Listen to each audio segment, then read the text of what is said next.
Hello दोस्तों, कैसे हो आप सभी लोग। आए हो आप बहुत अच्छे हो गए और मैं भी बहुत अच्छा हूँ। सो दोस्तों, चलिए, आपके सीए इंटर में 25 एग्जामिनेशन के लिए दोनों ग्रुप के क्लासेस अब ख़त्म हो चुके हैं और आने वाला टाइम अब ये जो है वो आपके लिए क्रुशियल टाइम है। और इस 2 महीने में आप अपना स्टडी प्लान कैसे करते हो और अपनी स्ट्रेटेजी कैसे बनाते हो, वो गेम चेंजर हो सकता है।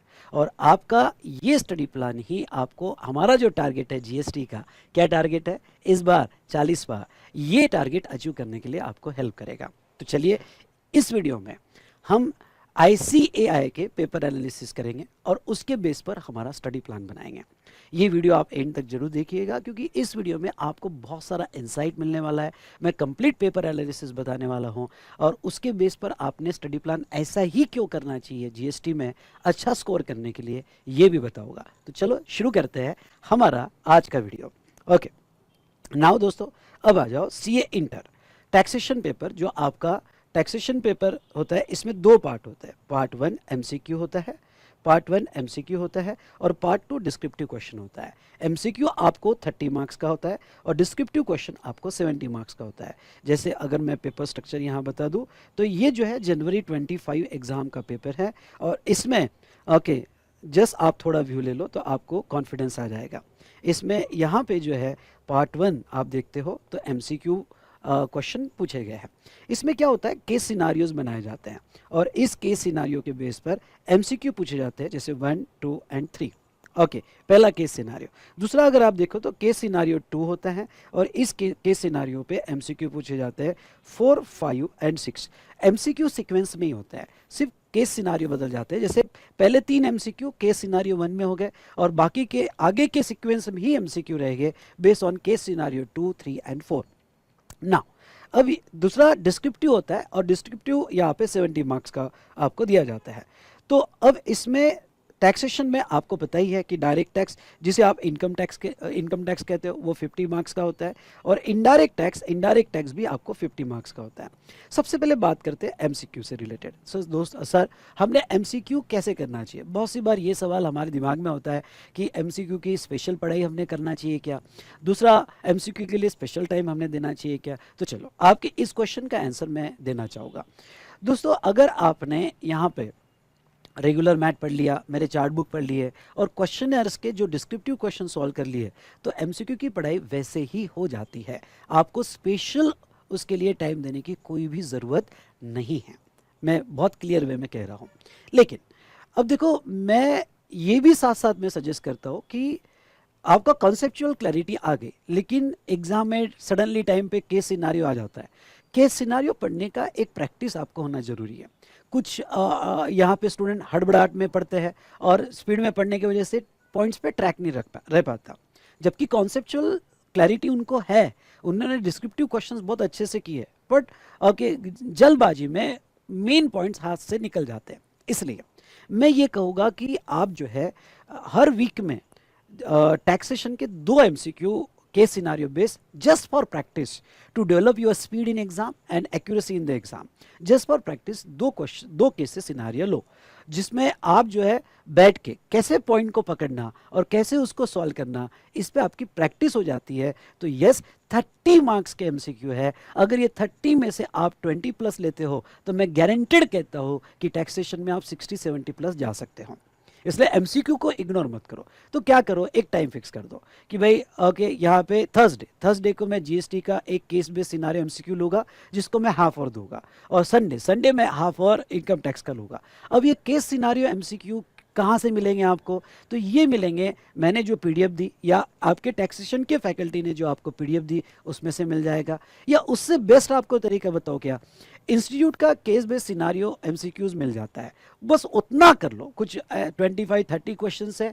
आपने अगर अच्छा प्लान किया तो आप यहाँ पे उसको उसमें का 50% पास भी, पार्ट भी केस बेस ओनली, हाँ, उसका 50% पास भी, 50% पार्ट भी आपने बहुत अच्छे से कर लिया तो इनफ। यानी 10-15 एमसीक्यू आप सेलेक्ट करो फॉर इनकम टैक्स, 10-15 एमसीक्यू आप सेलेक्ट करो फॉर जीएसटी। आपका अच्छा एक प्रैक्टिस हो जाएगा और आपका कॉन्फिडेंस बूस्ट हो जाएगा।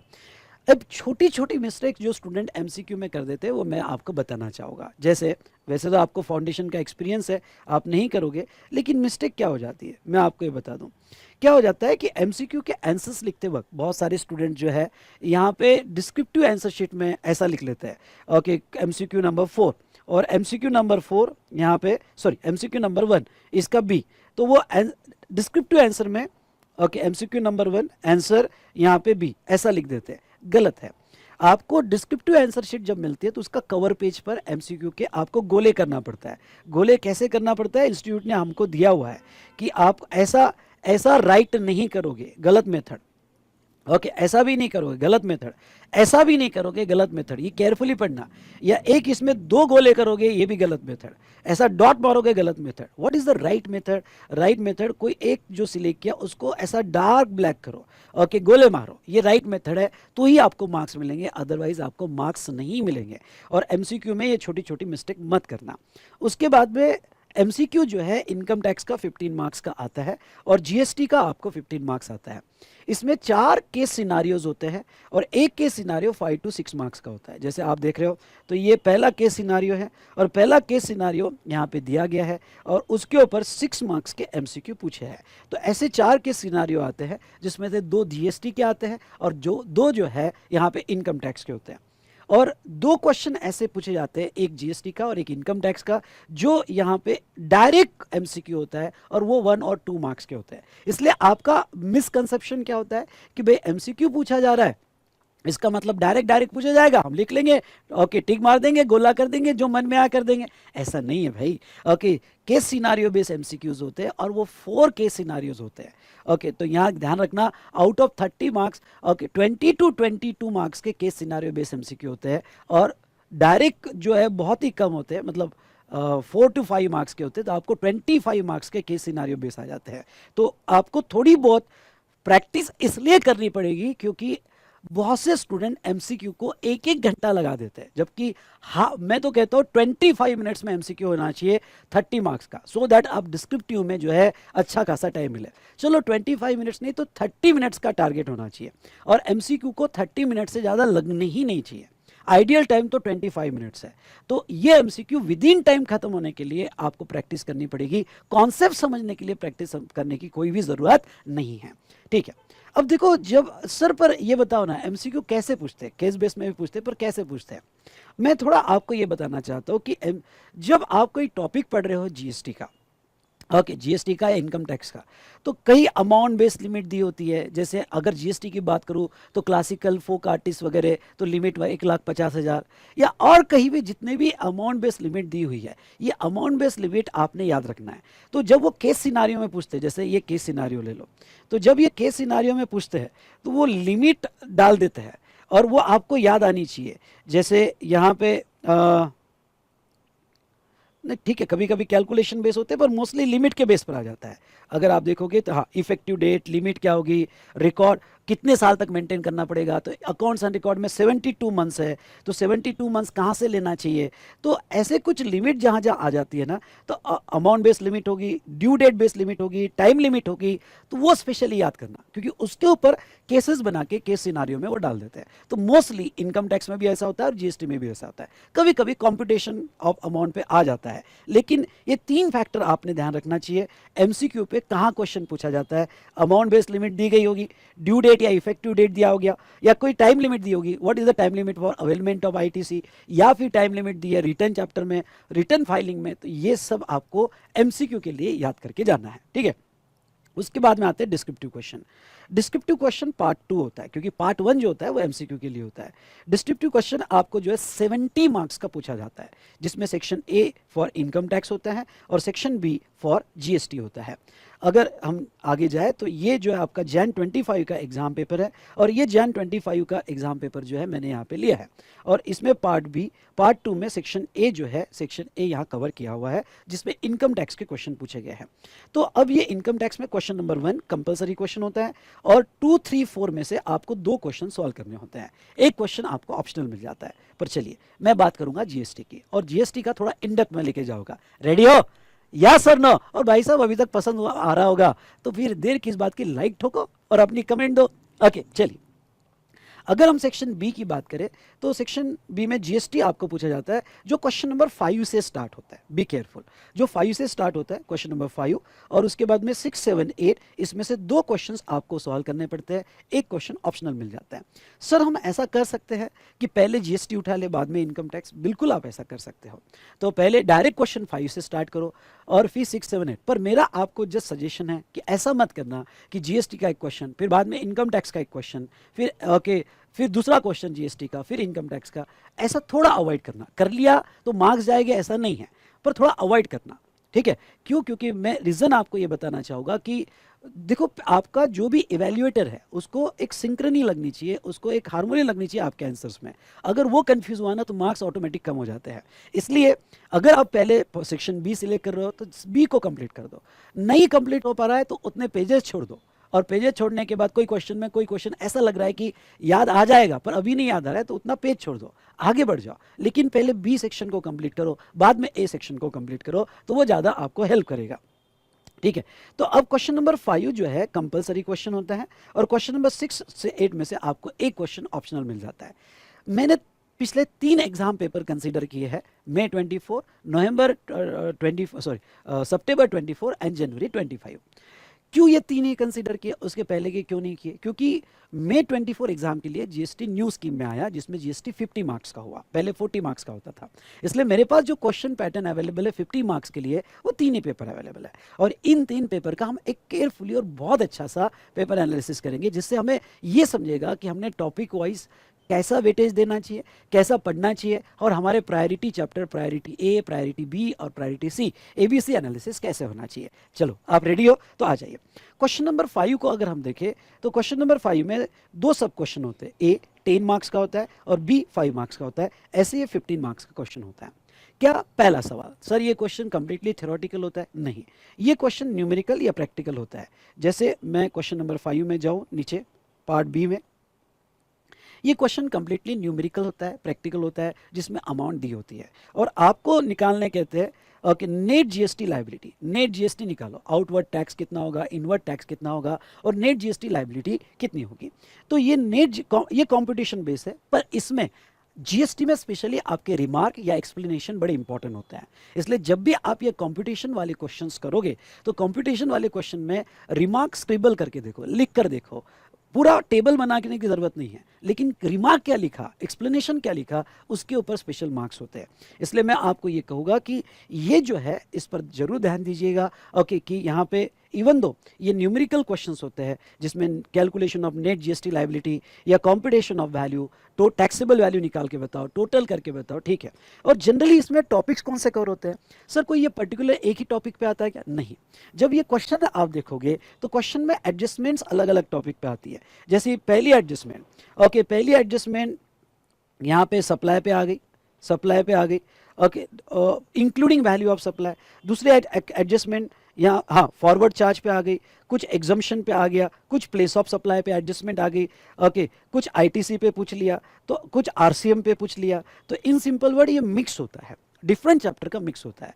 अब ये तीनों पेपर का हम एनालिसिस देखें तो अभी तक का ये एक्सपीरियंस रहा है कि इसमें किसकी एक एक एक एक एक एक एडजस्टमेंट पूछ ली जाती है।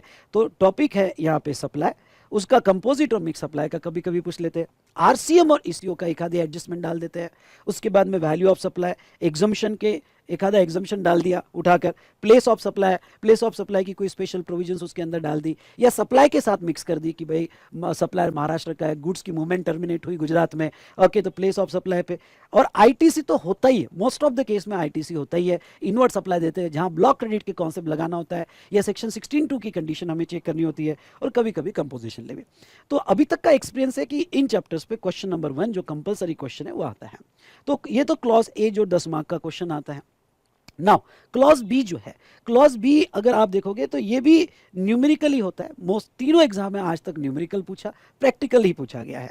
तो इसके ये 15 मार्क्स का कंप्लीटली आपको प्रैक्टिकल क्वेश्चंस आता है जहां रिमार्क्स और एक्सप्लेनेशन पे आपको ध्यान देना है, और ये टॉपिक इसमें कवर्ड हो गए। सर ये हम लिखे क्या? रुक जाओ, ये पूरी ओके मैं पीडीएफ आपको शेयर कर दूंगा टेलीग्राम ग्रुप में, और डिस्क्रिप्शन में जो टेलीग्राम ग्रुप दिया है वो जरूर ज्वाइन कीजिएगा, वहां मैं ये पीडीएफ शेयर कर दूंगा, ठीक है। तो ये तो था क्वेश्चन नंबर 5। अब क्वेश्चन नंबर 6 कैसे आता है सर? तीनों एग्जाम में मैंने देखा है कि क्वेश्चन नंबर 6 भी मोरली न्यूमेरिकल प्रैक्टिकल बेस आता है, कैलकुलेशन बेस आता है, 6A और 6B। हाँ, 6B में कभी कभी केस स्टडी वो पूछ लेते हैं, कभी कभी केस स्टडी पूछ लेते हैं, जैसे प्लेस ऑफ सप्लाई पे। तो 6B में अभी तक तीनों एग्जाम में प्लेस ऑफ सप्लाई ही आया। और मैंने प्लेस ऑफ सप्लाई चैप्टर में इतने बता दूं कि ओके, प्लेस ऑफ सप्लाई का एक क्वेश्चन तो आया है और वो केस स्टडी बेस आया। तो ये न्यूमेरिकल और केस स्टडी बेस्ड क्वेश्चन होते हैं इसके अंदर। अब ये न्यूमेरिकल और केस स्टडी बेस्ड क्वेश्चन में कौन कौन से टॉपिक पे पूछा जाता है? सप्लाई, सीएल, आरसीएम, आईटीसी, कभी कभी प्लेस ऑफ सप्लाई पे कंटिन्यूअस तीनों एग्जाम में केस स्टडी पूछी है इस पार्ट में। इसलिए प्लेस ऑफ सप्लाई ये टॉपिक आपका इंपॉर्टेंट टॉपिक बन जाता है, क्योंकि उसकी एक आधी एडजस्टमेंट इधर पूछ लेते हैं और एक आधी केस स्टडी इधर पूछ लेते हैं, और टाइम ऑफ सप्लाई कभी कभी इसमें आ जाता है। तो अगर आप देखो तो यहाँ पे 25 मार्क्स आउट ऑफ 35 आपके प्रैक्टिकल या केस स्टडी बेस्ड क्वेश्चंस में निकल जाते हैं। और केस स्टडी जो पूछी गई है मोस्टली प्लेस ऑफ सप्लाई या कोई सप्लाई टॉपिक पे पूछी गई है, इसलिए 25 मार्क्स आपका प्रैक्टिकल क्वेश्चन आते हैं। अब मैं ये जानबूझ के एम्फसाइज कर रहा हूँ, क्वेश्चन नंबर 7 का अगर आप नेचर देखोगे तो केस स्टडी या डायरेक्ट क्वेश्चन, जैसा अब मैं क्वेश्चन नंबर 7 अगर आप बताओ तो ये जो है यहाँ पे डायरेक्ट क्वेश्चन पूछा गया था, टर्नओवर बेस्ड कैलकुलेशन। या ये देखो, ये डायरेक्ट क्वेश्चन है, शॉर्ट नोट लिख दो, रेक्टिफिकेशन पे, एरर ओमिशन पे, टाइम लिमिट क्या, सिंपल आपको ओके ऐसे आते हैं कि भाई एक छुपा हुआ जनरली ओके ऐसा कॉन्सेप्ट जो आप इग्नोर कर देते हो, पर उसके ऊपर ब्रेक करके क्वेश्चन पूछे जाते हैं। अगर आपने पढ़ा हुआ है तो भाई साहब फिर तो आपके लिए बड़ा इजी हो जाता है। और इसमें कभी कभी न्यूमेरिकल क्वेश्चंस भी पूछ लेते हैं, पर मोस्टली तीनों एग्जाम का अगर एनालिसिस करें तो केस स्टडी बेस्ड या डायरेक्ट क्वेश्चन पूछते हैं। टॉपिक कौन से होते हैं? टॉपिक होता है registration, invoice, payment of tax, return, account records, TDS and TCS. ये टॉपिक पे वो जनरली पूछते हैं क्वेश्चन नंबर 7 में। अब अगर हम देखें क्वेश्चन नंबर 8, तो क्वेश्चन नंबर 8 में डायरेक्ट क्वेश्चन मोस्टली पूछते हैं। अब जैसे ये क्वेश्चन नंबर 8 है और ये क्वेश्चन नंबर 8 में डायरेक्ट क्वेश्चन है, सीबीएसई सर्कुलर डायरेक्ट पूछ लिया या फिर एग्जामिशन डायरेक्ट पूछ लिया, भाई कौन कौन से केस में ईवे बिल रिस्ट्रिक्ट होगा पूछा, या डायरेक्ट कौन कौन से टैक्सेस जीएसटी में सबस्यूम हुए हैं स्टेट में, डायरेक्ट पूछा। Question number 8 mostly direct question होता है, no case study, no practical question. तो अब देखो कभी कभी क्या होता है, कुछ स्टूडेंट्स को क्वेश्चन नंबर 8 बहुत ईजी आता है क्योंकि डायरेक्ट पूछा गया, और इसमें टॉपिक्स कौन से होते हैं? Supply, value of supply, e way bill, introduction, invoice, RCM, account and records. हाँ, अकाउंट रिकॉर्ड्स ईवे बिल पे जनरली एक क्वेश्चन पूछ लेते हैं, उसके बाद में इनवॉइस पे या सप्लाई पे एक आधा क्लैरिफिकेशन पूछ लेते हैं जो सीबीआईसी क्लैरिफिकेशन है। तो डायरेक्ट क्वेश्चन पूछते हैं। और इसमें खास बात क्या बताओ आपको, क्वेश्चन नंबर 8 में भी ऑप्शन मिल जाता है, दिस और दिस, ये ऑप्शन मिल जाता है, मतलब ए में ही 2 ऑप्शन मिल जाता है। तो कभी कभी क्वेश्चन नंबर 8 इजी होता है as compare to other question, अगर वो डायरेक्ट क्वेश्चंस आप हैंडल कर पाए और आखिरी के चैप्टर्स जनरली जो आप इग्नोर कर देते हो, उस आखिरी के चैप्टर्स को आपने सही ढंग से हैंडल किया। सो दोस्तों, ये आखिरी वाले चैप्टर्स के लिए, जैसे ई वे बिल हुआ, अकाउंट रिकॉर्ड्स हुआ, या फिर इनवॉइस हुआ, रजिस्ट्रेशन हुआ, रिटर्न हुआ, इसके लिए मेरा रिवीजन वीडियो आप जरूर देख लेना। ओके, इसको मैंने स्पेसिफिकली आपने अगर डायरेक्ट क्वेश्चन पूछे तो क्या पढ़ के जाना चाहिए, बहुत ही सिंप्लीफाइड वे में कर दिया है। मैं मानता हूँ कि क्लास में ये चैप्टर्स हमारे आखिरी में होते हैं तो आपका भी फोकस नहीं होता है या छूट जाता है। बहुत से स्टूडेंट जो ऑनलाइन मोड में देख रहे हैं तो वो चैप्टर्स छोड़ देते हैं। ओके, छोड़ देते हैं, अभी तक तो उन्होंने वीडियो भी नहीं देखे, लेकिन अब ठीक है, कोई प्रॉब्लम नहीं। अब ये आखिरी वाले चैप्टर्स के मेरे रिवीजन वीडियोस आएंगे। मैं कहता हूँ ये रिवीजन वीडियोस आपने देख लेना, दैट्स इनफ। जितना मैं कहूँगा उतना आपने देख लेना। ओके, उसमें से ही क्वेश्चन आने के मोस्ट ऑफ द चांसेस हो गए। ठीक है, डन। तो ये क्वेश्चन नंबर 8 जो है आप हैंडल कर सकते हो। लेकिन अब कुछ स्टूडेंट को क्या लगता है, मैं आपको सच बताऊंगा तो मिसिंग लगता है। क्या मिसिंग लगता है कि भाई यहाँ पे वो आखिरी के चैप्टर जो है अच्छे से नहीं हो पा रहे हैं, तो उनको लगता है कुछ छूट जा रहा है। मैं आपको बताऊं क्या, चलो एक बार का समझ लो आखिरी के चैप्टर्स आपके अच्छे से नहीं है, छोड़ना नहीं है, मैं रिवीजन में बहुत अच्छे से कवर करूंगा। सर आपकी रिवीजन कब आएगी, बताऊंगा आइए वीडियो के एंड में, तब तक ये वीडियो पूरा आपको सुनना पड़ेगा। तो अब मैं बताऊँ कि अगर समझ लो वो नहीं भी आया आखिरी के चैप्टर्स, तो ये 2 क्वेश्चन में से आप इफेक्टिवली बहुत अच्छे से सॉल्व कर सकते हो, ओके, अच्छा मैनेज कर सकते हो, हैंडल कर सकते हो। इसलिए वो आखिरी के चैप्टर का ज़्यादा टेंशन मत लो, और टेंशन तो इसलिए भी मत लो क्योंकि मेरा रिवीजन आपको बहुत ही हेल्पफुल हो जाएगा आखिरी वाले चैप्टर्स पे। इसलिए मैं आपको ये कहना चाहूँगा कि यहाँ पे ये चैप्टर्स भी हम अच्छे से कर लेंगे, account records, e way bill, जो आपको कैसे पढ़ना चाहिए ये अप्रोच में दूंगा। चलिए, ये हमने एक पेपर एनालिसिस किया और ये पीडीएफ मैं आपको ग्रुप में शेयर कर दूंगा, जो आप पढ़ते वक्त एक बार जरूर देख लेना, तो आपको हेल्पफुल रहेगी ना। ना अब आ जाते हैं कि आपका जीएसटी में चैप्टर वाइज प्रिपरेशन स्टडीज कैसे होना चाहिए।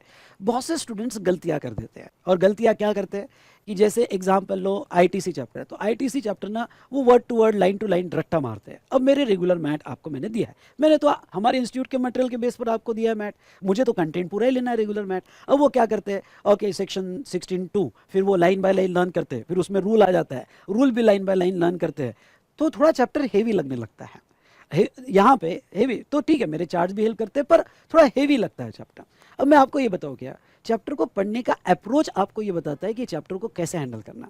अब जैसे मैंने कुछ चैप्टर यहाँ सिलेक्ट किए हैं, ओके, जो मेरा एक्सपीरियंस है मई 24 के पहले के पेपर को देख के और न्यू स्कीम में आने वाले 3 पेपर्स को देख के मेरा जो एक्सपीरियंस है मैं आपके साथ शेयर करना चाहूँगा। ये जो ऐसे चैप्टर है जिसके ऊपर ओके ये प्रैक्टिकल एप्लीकेशन चैप्टर है, मतलब जिसके ऊपर प्रैक्टिकल क्वेश्चंस ज़्यादा पूछते हैं वो है ओके। और ये देखो, अगर आप एनालिसिस देखोगे तो मैंने यहाँ से एक्सट्रैक्ट किए, ये जो पहले 25 मार्क्स के प्रैक्टिकल क्वेश्चन है यहाँ से ये चैप्टर एक्सट्रैक्ट किया है। और आपको ये चैप्टर पढ़ना कैसे है, जैसे frequently tested with problem solving and competition based question, जिसमें क्वेश्चन नंबर 1 और क्वेश्चन नंबर 2 में आते हैं। More focus on calculation and remarks, ये चैप्टर में ज़्यादा फोकस किया जाता है कि आप कैलकुलेशन कैसे करते हो और रिमार्क कैसे देते हो, और some time case study based question इसके ऊपर पूछा जाता है। तो ये mostly practical application based chapters हैं, इसलिए इसमें रट्टा मत मारो। इसमें आपको अगर पढ़ाई करना है ना, कैसी पढ़ाई करना चाहिए, आपकी प्रिपरेशन स्ट्रेटजी कैसी होनी चाहिए, तो मैं आपको ये कहूँगा कि डायरेक्टली मेरा चार्ट बुक उठाओ, ओके, रेगुलर मैथ भी नहीं, डायरेक्टली मेरा चार्ट बुक उठाओ, ओके, और चार्ट बुक से रिवीजन स्टार्ट करो। क्योंकि आपने ठीक है क्लास के टाइम पढ़ा होगा जैसे भी होगा, अब क्लास ओके यहाँ पे चार्ट बुक और रिवीजन स्टार्ट करो। और स्टडी मैट जो मैंने क्लास में आपको कॉन्सेप्ट बुक दी है, स्टडी मैट दिया है, वहीं रेफर करो, जहां तुमको थोड़ा क्लैरिटी नहीं आए चार्ट बुक से तो वहीं रेफर करो। इफ रिक्वायर्ड तो स्टडी मैट पहले मत लो, बल्कि हो जाएगा। इसलिए ये चैप्टर में डायरेक्टली चार्ट बुक उठाओ और चार्ट बुक से आप रिवाइज करो, जहां जहां जरूरत है, जो कॉन्सेप्ट और क्लैरिटी चाहिए वो क्लैरिटी के लिए आप स्टडी मैट यूज करो ना।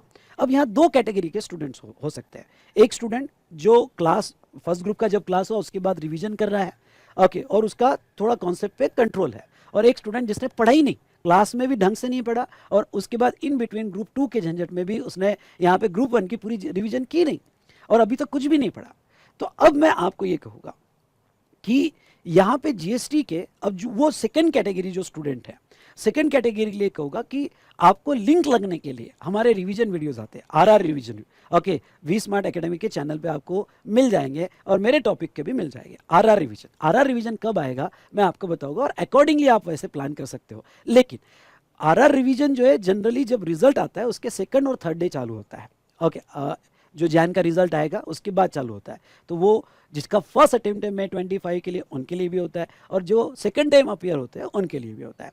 तो दोस्तों मैं अब आपको एक बात कहूँ क्या, ये जो आरआर रिवीजन आएगी, वो स्टूडेंट जिन्होंने कुछ भी नहीं पढ़ा, तो अब मैं आपको कहता हूँ ज़्यादा मत सोचना रिवीजन देखने का। रिवीजन हमारा जो चार्ट बेस्ड रिवीजन होगा, जितना मैं रिवाइज करूँगा और डायरेक्टली आगे की प्रिपरेशन कैसी होनी चाहिए वो मैं बताऊँगा।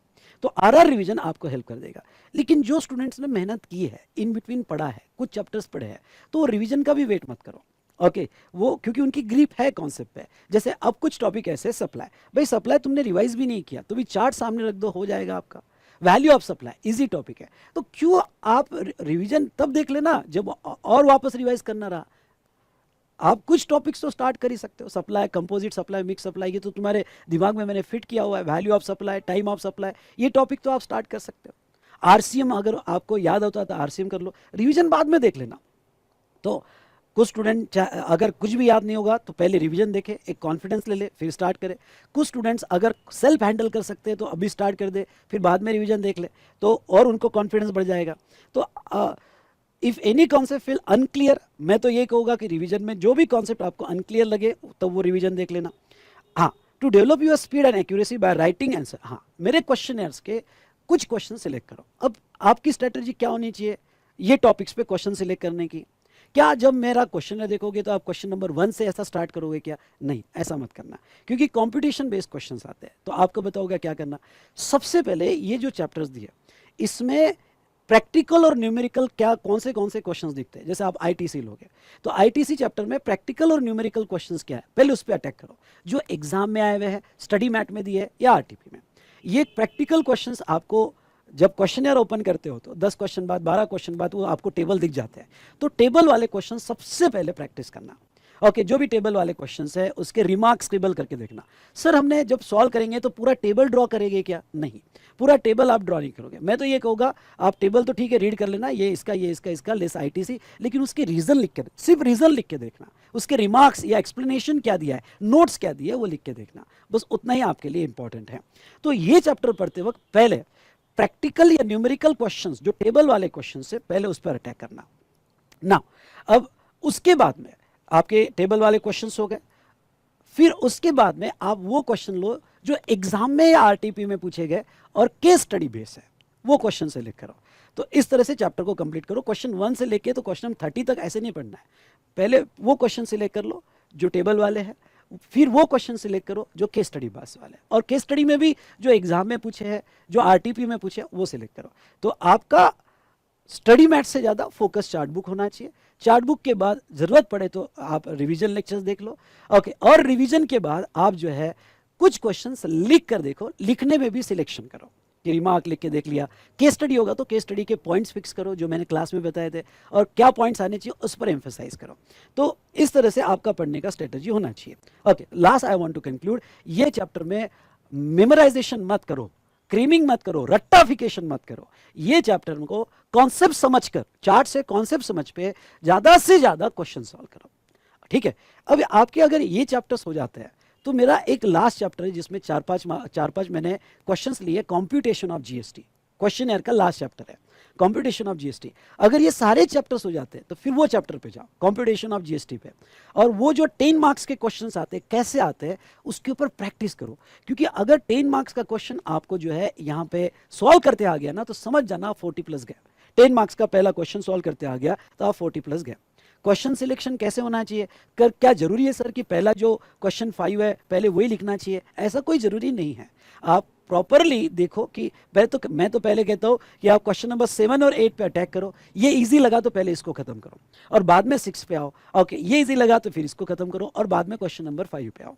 ओके, क्वेश्चन नंबर 5 क्योंकि बहुत मिक्स कॉन्सेप्ट होता है, वहाँ टाइम लेता है, तो उस पर आखिरी पे आओ। लेकिन अगर आपको क्वेश्चन नंबर 5 में पहले कॉन्फिडेंस आ गया कि आप कर सकते हो, तो उसको टाइम लिमिट लगा दो और वो टाइम लिमिट लगा के आप खत्म करो। तो जस्ट मैंने आपको ये बताया। अब इसको पढ़ने का स्ट्रेटजी भी बताया कि किस तरह से ये चैप्टर पढ़ने चाहिए। उसके बाद में जो purely case study based chapter आते हैं, जैसे place of supply, composition levy, registration, ये चैप्टर में केस स्टडीज ज़्यादा पूछी जाती है। तो मैं ये कहूँगा कि बहुत से स्टूडेंट को केस स्टडी पे कंट्रोल नहीं रहता है कैसे लिखना, क्योंकि case study interpretation of law के बेस पर होती है और कॉमनली आपके ये सिचुएशन बेस्ड क्वेश्चन होते हैं, सिचुएशंस बनाते हैं और सिचुएशंस बना के आपको पूछा जाता है। तो इसका ये 3 चैप्टर्स जिसके ऊपर मैक्सिमम केस स्टडीज आती है, तो ये 3, और sometime case study supply, composite supply, mix supply, value of supply पे भी आती है। मोस्टली जो रिसेंट सीबीआईसी क्लैरिफिकेशंस हैं उस पर भी आ जाती है। तो केस स्टडी बेस्ड क्वेश्चंस को कैसे हैंडल करना, मैं ये कहूँगा कि जो न्यूमेरिकल क्वेश्चंस है वो पूरा नहीं भी लिखा और उसके नोट्स स्क्रिबल किए तो भी चलेगा, ओके, नोट्स लिख के देखे तो भी चलेगा। लेकिन जो केस स्टडी बेस्ड क्वेश्चंस हैं, एग्जाम के क्वेश्चंस और प्लेस ऑफ सप्लाई तो अभी नया है, इसलिए जितने भी आप केस स्टडी लिख कर देख सको, हाँ, लीगल प्रोविजन क्या है, आपको क्या पॉइंट्स लिखने हैं लीगल प्रोविजन में, कंक्लूजन है, ये पूरे लिख के देखो। ये पूरी जहां जहां भी केस स्टडी मिलती है वो कॉन्फिडेंस से अलग आएगा आपको, या उसके पॉइंट्स तो भी निकालो तो आपको हेल्प करेगा। तो अब ये चैप्टर कैसे, तो पहले चार्ट बुक आप चार्ट बुक या समरी, जो भी, जब मैं जैसे चार्ट बुक देता हूँ आपको, या जब रिवीजन करोगे तो समरी दूंगा कुछ चैप्टर्स की जो आपको और हेल्पफुल रहेगी। तो चार्ट बुक या समरी देखो। ओके, इन चैप्टर में कोई सीबीआईसी क्लैरिफिकेशंस हो गए तो सीबीआईसी क्लैरिफिकेशन ज़्यादा अच्छे से पढ़ो। उसके बाद में past examination questions, RTP, institute के स्टडी मटेरियल की क्वेश्चंस मैक्सिमम सॉल्व करके देखो, केस स्टडी बेस्ड क्वेश्चंस, जिससे कॉन्फिडेंस आए। और more emphasise on answer writing pattern, specially legal provision, discussion, conclusion, ये कैसे लिखना चाहिए इसके ऊपर थोड़ा प्रैक्टिस करो। तो ये कुछ चैप्टर्स मैंने डिवाइड किए। पहले चैप्टर्स प्रैक्टिकल बेस अप्रोच क्या होना चाहिए, दूसरा आपका केस स्टडी बेस में अप्रोच क्या होना चाहिए, और अब आते हैं हमारा तीसरा पार्ट जिसमें थ्योरेटिकल चैप्टर है। अब ये चैप्टर देखा जाए ना, account records, e way bill, invoice, return, payment of tax, introduction to GST, हाँ, इंट्रोडक्शन टू जीएसटी, ये चैप्टर जो है थ्योरी बेस है। अब देखो चैप्टर देखा जाए तो बहुत इजी है, बस थ्योरी पढ़ो, पॉइंट्स पढ़ो। क्वेश्चन नंबर 7 या 8 में इसके डायरेक्ट क्वेश्चंस आते हैं। अब ये चैप्टर थोड़े आपको डिफिकल्ट जाते हैं याद करने में, तो चलो कोई बात नहीं। ये चैप्टर के लिए मैं कहूँगा कि आपने मेरा पहले रिवीजन देख लेना। ओके, रिवीजन देख लेना, यानी बाकी चैप्टर्स तो भी जो है आप खुद सेल्फ ट्राई कर सकते हो, क्योंकि रेगुलर बैच में हमने अच्छे से किया है। जो जो भी सेल्फ ट्राई कर सकते हो उसकी तैयारी चालू कर दो, और ये चैप्टर्स मैं रिवीजन में आपके बहुत अच्छे से करवा दूंगा। मेरी आरआर रिवीजन देख लेना कि ईवे बिल में क्या पढ़ना है, अकाउंट्स रिकॉर्ड में क्या पढ़ना है, इनवॉइस में कहाँ ध्यान देना है, रिटर्न चैप्टर में पेमेंट ऑफ टैक्स में क्या स्पेसिफिक पढ़ना है, और इंट्रोडक्शन टू जीएसटी। हाँ, पेमेंट ऑफ टैक्स में एक इंटरेस्ट कॉन्सेप्ट है सेक्शन 50 का, उसके ऊपर प्रैक्टिकल क्वेश्चन पूछते हैं, बाकी थ्योरेटिकल क्वेश्चन पूछते हैं। तो ये चैप्टर एक बार रिवीजन के पहले, बस मेरी रिक्वेस्ट है, रिवीजन के पहले एक बार जो है आप इसको पढ़ लेना, जितना समझे उतना पढ़ लेना, और देखो रिवीजन का क्या कमाल आएगा। तो इसके लिए आरआर रिवीजन जरूर देख लेना, तो आपको वो हेल्प करेगा। उसके बाद में आपकी preparation strategy for above chapters, frequently read the chart book या मेरी समरी बुक मैं रिवीजन में दूंगा, वो लिख लेना। आरआर तो देख ही लेना ये चैप्टर के लिए। और ये चैप्टर्स को कैसे याद रखना, तो जैसे मैंने आपको कहा कि सप्लाई में मेमोराइजेशन नहीं करना है, आईटीसी में मेमोरी ज़्यादा यूज़ नहीं करना है, लर्निंग पार्ट रट्टाफिकेशन नहीं है, इसमें ज़्यादा से ज़्यादा प्रैक्टिकल क्वेश्चन सॉल्व करके देखना है। पर इसमें जो है यहाँ पे ये चैप्टर जो है जो थ्योरेटिकल है, इस पर थोड़ा आपको ये प्रैक्टिस करनी पड़ेगी। Try to recall the concept without looking at notes, recalling concept ज़्यादा रहेगा ये चैप्टर्स में, तो मैंने आपको ये बाइफरगेट कर दिया। तो चलिए दोस्तों, चैप्टर वाइज बहुत अच्छी स्ट्रेटजी मैंने आपको बता दिया कि कौन से चैप्टर्स आपने कैसे हैंडल करने चाहिए। अब इंपॉर्टेंट पॉइंट्स बस ये है कि पोर्शन वाइज टेस्ट सीरीज भी साथ साथ में पोर्शन वाइज ट्राई करो कि भाई ये चैप्टर्स इतने चैप्टर्स इतने चैप्टर्स, और एटलीस्ट 2 मॉक टेस्ट जो 100 मार्क का है वो देने की कोशिश करो। प्लान करो, सोचोगे तो यहाँ पे आपको हेल्प होगा। ओके, ये आदत मत लगाओ कि जितनी चद्दर उसके अंदर ही रहना चाहिए, नहीं।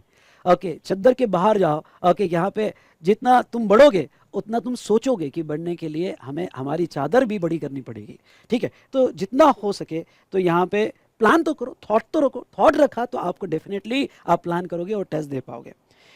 अमेंडमेंट्स पे पूरा ट्रैक रखो। हाँ, इस बार आप अमेंडमेंट्स पे ट्रैक रखो, तो चैप्टर वाइज अमेंडमेंट्स जो मैंने दी है उसकी समरी बनाओ या अच्छे से उसको पढ़ लेना चैप्टर के साथ साथ, और आपकी करंट आरटीपी और मॉक टेस्ट पेपर पर भी आपको ध्यान रखना है, इसको इग्नोर नहीं करना है।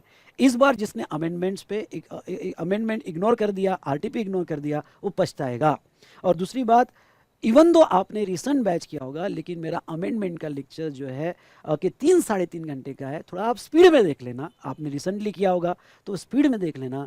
ओके, लेकिन अमेंडमेंट्स की आपने अच्छे से पढ़ना है, एक अच्छी समरी बना के जाना है। मैंने नोट्स दिए है, अमेंडमेंट लेक्चर आपको यूट्यूब चैनल पे मिल जाएगा स्टेट वी स्मार्ट एकेडमी के, या आपके बुक में वन स्टॉप सॉल्यूशन लिंक दी है, उसमें वीडियो और आपको नोट्स दोनों भी मिल जाएगी। आप अमेंडमेंट सर्च करोगे तो आपको डेफिनेटली मिल जाएगा, और मैं ग्रुप में भी शेयर कर दूंगा, हमारे जो टेलीग्राम ग्रुप है। और डिस्क्रिप्शन में सुनिएगा, डिस्क्रिप्शन में जो मैंने टेलीग्राम ग्रुप मेरा ऑफिशियल चैनल दिया है वो आप फॉलो कीजिएगा, उसमें आपको सारा कुछ मिल जाता है, अमेंडमेंट्स, नोट्स वगैरह, वन स्टॉप सॉल्यूशन लिंक, सब आपको मिल जाएगा। ठीक है, चलिए अब देखो ये कुछ इंपॉर्टेंट पॉइंट है, और नीचे जो है बेटा मैंने स्टडी प्लान बनाया हुआ है।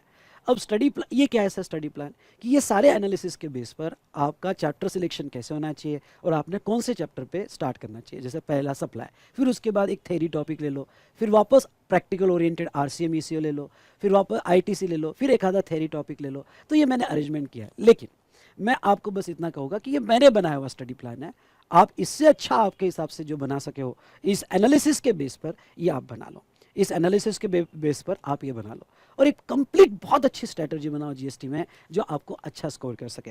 तो चलिए दोस्तों, ये हमने देखा रिगार्डिंग टू यहाँ पे कि आपका स्टडी प्लान वगैरह कैसे होना चाहिए और आपकी स्ट्रेटजी कैसे होनी चाहिए, और बहुत इंपॉर्टेंट हमने पेपर एनालिसिस भी देख लिया। अब मैं आपको ये बताना चाहूँगा कि आपका पहला सवाल कि सर इस बार हमारा आरआर रिवीजन कब आएगा जीएसटी का, क्या न्यू रिवीजन आएगा? बिल्कुल न्यू रिवीजन आएगा, और हमारा आरआर रिवीजन जो है जैसे ही रिजल्ट लगा उसके 3rd डे से चालू हो जाएगा। मेरा जीएसटी का पहले होगा, और इनकम टैक्स का यहाँ पे आरआर रिवीजन इस बार लेने वाले हैं सीए यश खंडेलवाल सर, जो वेल रिकग्नाइज फैकल्टी है फॉर डायरेक्ट टैक्सेस। उन्होंने उनका 4 साल का एक्सपीरियंस है कि उन्होंने फाइनल लेवल पे पढ़ाया हुआ है, और वो जो है आपका आरआर रिवीजन लेंगे और बहुत अच्छा पढ़ाते हैं। जरूर आपने उनका आरआर रिवीजन अटेंड करना है, आपको डेफिनेटली बहुत हेल्प होगी। दूसरी बात यहाँ पे कि सेकंड मैं क्वेश्चन प्रैक्टिस बैच भी लूँगा, ओके, तो क्वेश्चन प्रैक्टिस जो है, जिसमें मोस्टली हमारा क्वेश्चन आंसर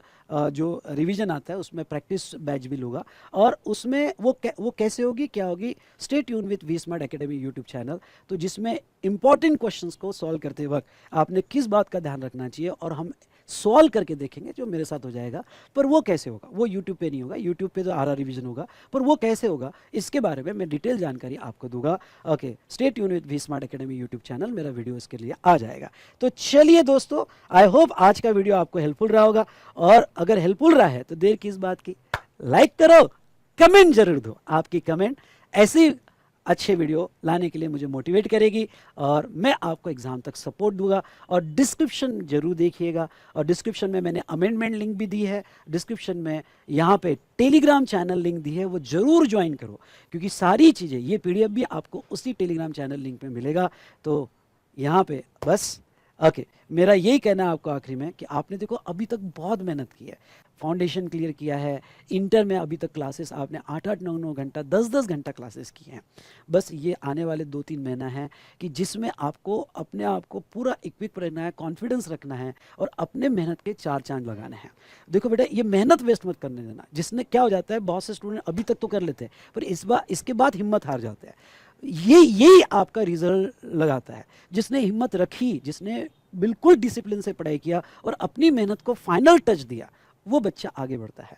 तो एक बात कहूँ क्या, एक रैंकर या जो सक्सेसफुल स्टूडेंट है और जो रैंकर नहीं है या अनफॉर्चुनेट रह जाता है, इसमें बस इतना सा डिफरेंस है। मेहनत दोनों कर रहे हैं, लेकिन उन जो रैंकर्स है या जो सक्सेसफुल है, उनको फाइनल टच देना आता है, और वो इस मोमेंट पे, ये टाइम पे हिम्मत नहीं हारते हैं, डिसिप्लिन में पढ़ाई करते हैं, और ये कंटिन्यूस स्ट्रेटजी बनाते हैं कि इतना बड़ा बल्क सिलेबस जो है, जो बल्कि है, उसको हम समराइज कैसे करें।